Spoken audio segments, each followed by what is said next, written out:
예수님이 십자가에 못 박혔다라고 쓰지 않고 18절에 그들이 거기서 예수를 십자가에 못 박을세 이렇게 쓰고 있습니다. 못 박히는 것과 그리고 못 박을세, 이것은 사뭇 다른 느낌을 가져다 줍니다. 20절에 예수께서 못 박히신 곳, 요한은 그렇게 쓰고 23절에 군인들이 예수를 십자가에 못 박고, 이 십자가를 중심으로 해서 다양한 군상들이 그렇게 묘사되고 있습니다. 오늘 본문 말씀에 그들이 거기서 예수를 십자가에 못 박을세 다른 두 사람도 그와 함께 좌우편에 못 박으니 예수는 가운데 있다. 죄인과 섞어서 십자가에다가 못을 박은 것입니다. 예수님만 단독범으로 한 명만 십자가에다가 못 박은 것이 아니라 세 명, 다른 두 사람도 그와 함께 좌우편에 못 박습니다. 죄인 가운데 섞는 이유가 뭘까요? 인이신데, 죄가 없으신데 죄인 가운데다 섞어서 죽이면 다른 사람들이 볼 때 죄인이라고 생각하기 쉽습니다. 그걸 노린 거죠. 죄인이랑 섞어서 죽이는 거, 이게 사탄이 원했던 가장 큰 노림수일 것입니다. 선한 것을 희석시키는 것, 악을 부각시키는 것, 한 가운데다가 예수를 두는 것, 이것도 굉장한 의미를 갖지만 다른 죄수들과 함께, 다른 유대인들과 함께 십자가에 못 박힙니다. 강도라고 다른 복음서에 보면 기록되어 있습니다. 그런 흉악한 자라고 기록되어 있습니다. 그런 사람들과 함께 예수님께서 십자가에 못 박히신 겁니다. 참 마지막 모습이 아무도 원치 않는 그런 죽음일 것입니다. 여러분, 만약 누군가 함께 죽게 된다면 어떤 무리 속에 어떤 사람들과 함께 죽는 것이 가장 바람직한 죽음일 것 같습니까? 강도들하고 같이 섞여서 죽는다, 이것보다 더 낭패스러운 일이 어디가 있겠습니까? 그래서 그런 죽음은 피하고 싶죠. 우연히 하다 보니까 데모하는 사람들, 시위대들, 폭동, 그 속에 섞여가지고 같이 죽는 것, 이것은 사람들이 원하지 않는 죽음입니다.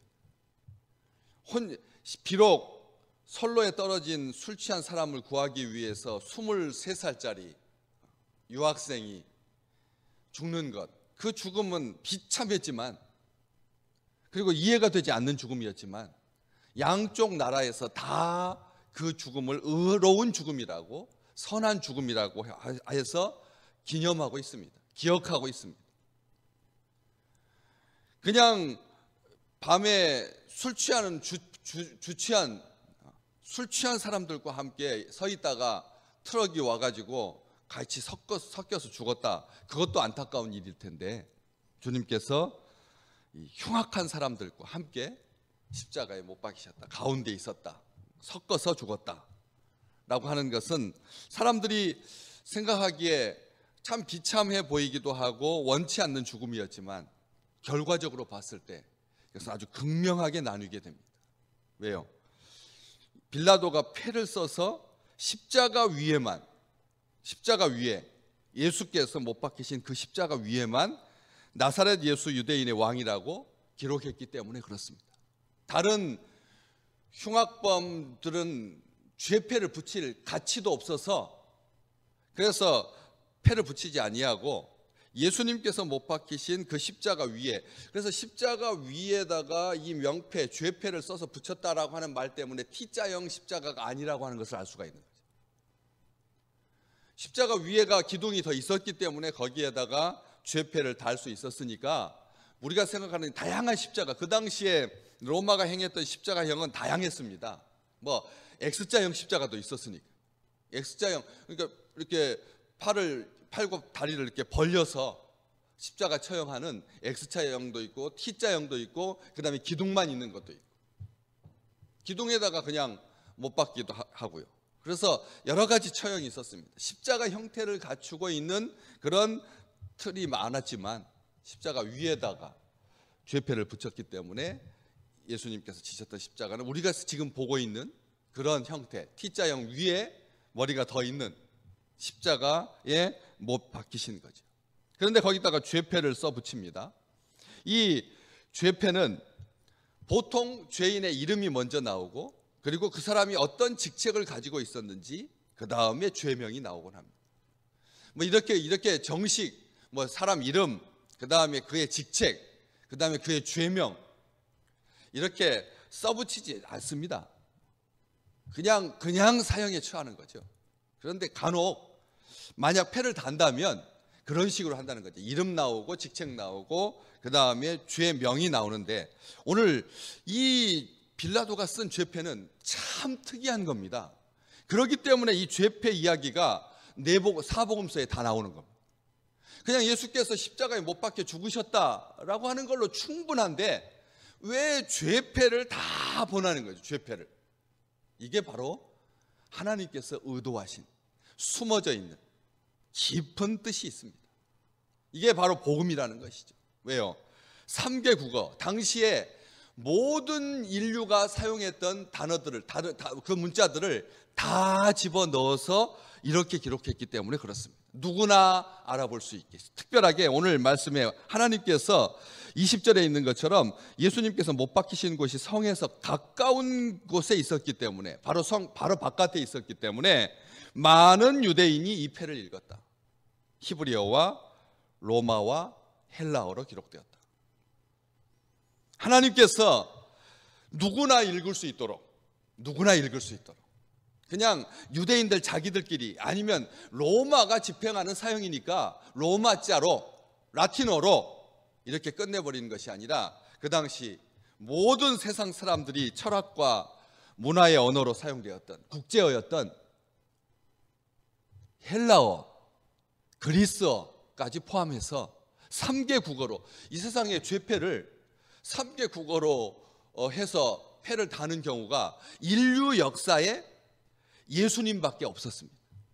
인류 역사에 여러분, 누가 사형장에 죄인들의 그 죄목을 달 때 3개 국어로 번역해서 죄패를 달겠습니까? 하나님께서 그렇게 하게 하신 것입니다. 대제사장들이 방해했습니다. 자칭 유대인의 왕이라고 써라.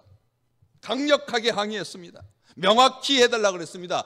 죄인으로 죽는 거니까 죄목을 달아달라고. 자칭이라고 하는 말이 있느냐 없느냐에 따라서 이게 죄목이 되지만 자칭을 빼버리니까 이건 죄목이 안 되는 겁니다. 그래서 하나님께서 죄 없이 아들을 죽이신 것이죠. 죄패는 죄목이 들어가야 됩니다. 근데 유대인의 왕은 죄목이 아닙니다. 유대인의 왕은 죄목이 아니죠. 이것은 그의 신분을 나타내는 말이에요. 우리 주님께서 죄인들과 섞여서 죽고, 그리고 죄패를 달고 죽으셨는데, 그 죄패에 아이러니하게도 국제어까지 포함되는 3개 국어로 만민이 볼 수 있도록, 자자손손 열방 모든 인류가 다 알 수 있도록 3개 국어로 써붙인 겁니다. 그래서 이 3개 국어, 나사렛 예수 유대인의 왕, 복음서들마다 약간 다릅니다. 그냥 유대인의 왕이라고 기록된 복음서도 있고 또 뭐 조금씩 다릅니다. 그런데 완전하게 기록한 사람은 요한입니다. 왜요? 요한은 예수님 십자가 가까이, 25절 말씀, 예수의 십자가 곁에는 그의 어머니와 이모와 글로바의 아내 마리아와 막달라 마리아, 그 곁에 제자가 곁에 서 있는 것을 보시고, 바로 십자가 곁에 가까이에, 십자가 곁에 있었기 때문에 요한만 더 정확하게 알고 죄패를 3개 국어로 번역되어 있었다. 보통 다른 복음서는 그냥 유대인의 왕이라고, 나사렛 출신이라고 이렇게 써 있다고 되어 있는데 요한만 정확하게 쓰고 있는 것입니다. 그래서 요즘이 아니라 모든 그리스도의 십자가 고상, 십자가에서 고통당하고 죽으시는 예수의 그 십자가 고상 위에는 패가 붙어 있죠. 우리가 생각하는 INRI, 뭐 그냥 보통 읽는 사람이 인리 뭐 이렇게 읽지만, 이것은 앞쪽에 첫 자만 따서 그렇게 요약해 가지고 쓴 거예요. 나사렛 예수 그리스도의 왕. 이 예수스, 라틴어입니다. 예수스. 그리고 나사렛, 이 나자레누스, 그리고 렉스 왕, 그리고 유대오름, 유대인. 이 나사렛 예수 유대인의 왕의 첫자만 따가지고 INRI 이렇게 써붙이고 있는 것이죠. 그런데 라틴어는 이렇게 쓰고요. 그 히브리어는 오른쪽에서 왼쪽으로 씁니다. 헬라어도 왼쪽에서 오른쪽으로 쓰고 다 모든 많은 언어들이 왼쪽에서 오른쪽으로 쓰지만 한자도 오른쪽에서 왼쪽으로 쓰고 이 히브리어도 오른쪽에서 왼쪽으로 쓰는 우리나라는 그런 적이 없었는데 위에서 뭐 아래로 쓴다거나 그렇지만 방향이 틀린 아주 대표적인 케이스가 이 히브리어와 중국어 문자인데 히브리어는 오른쪽에서 왼쪽으로 쓰게 됩니다. 나사렛 예수 유대인의 왕 이렇게 써붙이게 되면 이 첫자가 아주 묘하게 히브리어의 첫자 이 네 개의 자음만 딱 따서 보면 구약 성경에 야훼 우리 하나님을 의미하는 단어가 됩니다. 이게 그 당시에 아람어를 사용했거든. 히브리어 그냥 일상생활 용어가 히브리어였는데 그때 아람어가 히브리 사람들이 사용하는 언어였습니다. 그것에 첫자만 자음만 따면 하나님이라고 하는 단어가 나온다. 이걸 하나님께서 의도하셨는가 싶을 만큼 참 이 폐만 연구하는 사람들이 이것을 굉장히 신비하게 생각합니다. 여호와라고 하는 단어가 첫자이니까요. 그 여호와라고 하는 네 자음의 첫자는 그 자음마다 음가가 있습니다. 그 우리가 기역, 뭐 니은, 디귿, 리을에 우리는 음가를 넣지 않지만 히브리어는 알파벳마다 대표 의미가 있다는 것이죠. 첫 번째 자음의 의미는 손이라는 뜻입니다. 손이 뜻입니다. 첫 번째 자음의 야훼, 여호와 히브리어의 첫 자음은 이 손이라고 하는 뜻이고 두 번째와 네 번째의 단어는 보라라고 하는 단어 의미가 같은 단어이니까요. 같은 자음이기 때문에 보라라고 하는 뜻이고 그 다음에 세 번째 자음이 못이라고 하는 의미를 가지고 있습니다. 잘 보십시오. 손을 보라, 못을 보라라고 하는 뜻입니다. 이게 인간이 생각해낸 빌라도가 고안해낸 의미가 아닐 것입니다. 빌라도가 그것을 의도하고 쓰지 않았을 것입니다. 그런데 빌라도는 뭐라고 말합니까? 오늘 말씀에 대제사장들이 자칭 유대인의 왕이라고 써라고 하니까 이 빌라도가 대답합니다. 22절 내가 쓸 것을 썼다. 내가 쓸 것을 썼다. 빌라도는 의도하지 않았습니다. 원래 조롱하기 위해서 썼을 것입니다. 그렇죠. 죄패를 쓰는 거 봐라. 너희들의 왕을 죽였다. 너희가 너희들의 왕을 죽인 거다. 유대인을 조롱하기 위해서 썼을 것입니다. 원래 죄패의 목적은 범죄 예방을 위한 것입니다. 경고하는 것입니다. 우두머리를 내가 색출해서 제거하고 그것을 과시하기 위해서 내가 유대인의 왕을 죽였다. 처형했다. 반역하는 사람이었다.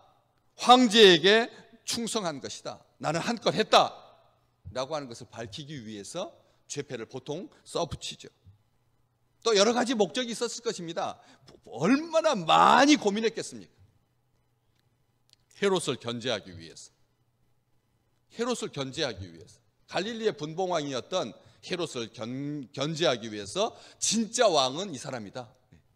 진짜 왕은 이 사람이다. 너는 권력에 아부하는 자이고 원래 간신들이 간신을 잘 알아보는 법입니다. 정확히 보고 헤롯을 견제하기 위해서 여러 가지 다목적으로 썼겠지만 하나님은 그 휘갈겨 쓴 언어 속에서도 내 아들이 죄 없이 죄목이 없는 이름 만왕의 왕이라 모든 나라의 언어로 확실히 알 수 있도록 그래서 빌립보 2장에 기록되어 있는 것처럼 모든 이름 위에 뛰어난 이름이 되게 하셨습니다. 오늘도 우리가 그냥 무의식 중에 하는 그 말 속에 우리의 주님이 예수 그리스도이심을 선포하고 고백하는 귀한 날 되시기를 주의 이름으로 축복합니다. 우리 주님의 이름은 우리가 살아야 할 이유이기 때문에 그렇습니다. 많은 이 시대의 우리 젊은 우리 다음 세대가 우울해하고 있습니다. 우리는 우울해도 됩니다. 그렇죠? 우리야 우울한 게 뭐가 됐습니까? 여지껏 다 견뎌왔는데. 그러나 우리의 자녀들에게는 우울한 것이 목숨을 걸 만큼 위험합니다. 몇 년 전까지만 해도 계속 OECD 국가 중에서 자살률 1위였습니다. 조금 내려왔습니다. 우리 아이들에게는 우울은 그것은 질병입니다. 치명적입니다. 그럴 때 오늘 우리 주 예수 그리스도 나사렛 예수 유대인의 왕, 우리 주님이 삶의 이유가 되면 자기의 목숨을 함부로 하지 않습니다. 우리는 이것을 기도해야 합니다.